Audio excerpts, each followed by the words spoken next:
চলতি 2025-26 অর্থ বছরের প্রথম 6 মাসেই বড় ধরনের রাজস্ব ঘাটতিতে পড়েছে দেশের সর্ববৃহৎ স্থলবন্দর বেনাপোল। এ সময়ে জাতীয় রাজস্ব বোর্ডের লক্ষ্যমাত্রার তুলনায় 1000 কোটি টাকার বেশি রাজস্ব ঘাটতি হয়েছে। ফলে অর্থ বছর শেষে লক্ষ্যমাত্রা পূরণে দেখা দিয়েছে অনিশ্চয়তা। যশোর জেলার রিপোর্টার রাহুল রায়ের তথ্য ও ছবিতে ডেস্ক রিপোর্ট।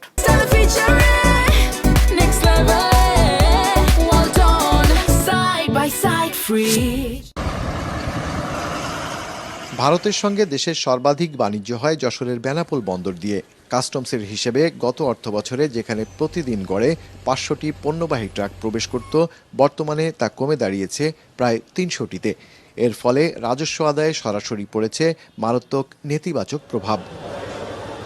সাম্প্রতিক সময়ে বাংলাদেশ ও ভারতের মধ্যকার বাণিজ্যিক সম্পর্কের অস্থিরতা, শুল্কায়ন জটিলতা এবং সীমান্তে পণ্যবাহী ট্রাক খালাসের দীর্ঘসূত্রিতার কারণে দুই দেশের বাণিজ্যিক কার্যক্রমেও স্থবিরতা দেখা দিয়েছে।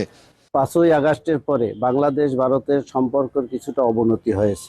এলসিও অনেক কম হচ্ছে, দেশের এই দুই দেশের সম্পর্ক ভালো যাচ্ছে না, যার জন্য অনেক পার্টিও মুখ ফিরে নিচ্ছে।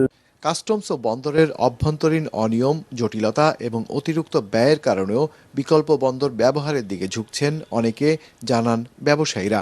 ব্যবসায়ীদের অনেক হয়রানিমূলক অভিযোগ থাকে সবসময়, এটাও মূল কারণ। এসবের কারণে বিভিন্ন আমদানিকারক এই স্থলবন্দর বেনাপোল কাস্টম থেকে মুখ ফিরিয়ে নিয়েছে। তবে কাস্টমস কর্তৃপক্ষের দাবি, চলতি অর্থ বছরের শেষে রাজস্ব ঘাটতি অনেকটা পুষিয়ে নেওয়া সম্ভব হবে। রাজস্বের লক্ষ্যমাত্রা ছিল 4133 কোটি টাকা।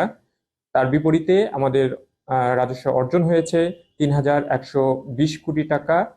বন্দরের তথ্য অনুযায়ী 2025 সালে এ বন্দর দিয়ে মোট 18,63,000 টনের বেশি পণ্য আমদানি হয়েছে, আর রাজস্ব আদায় হয়েছে 7,000 কোটি টাকার বেশি।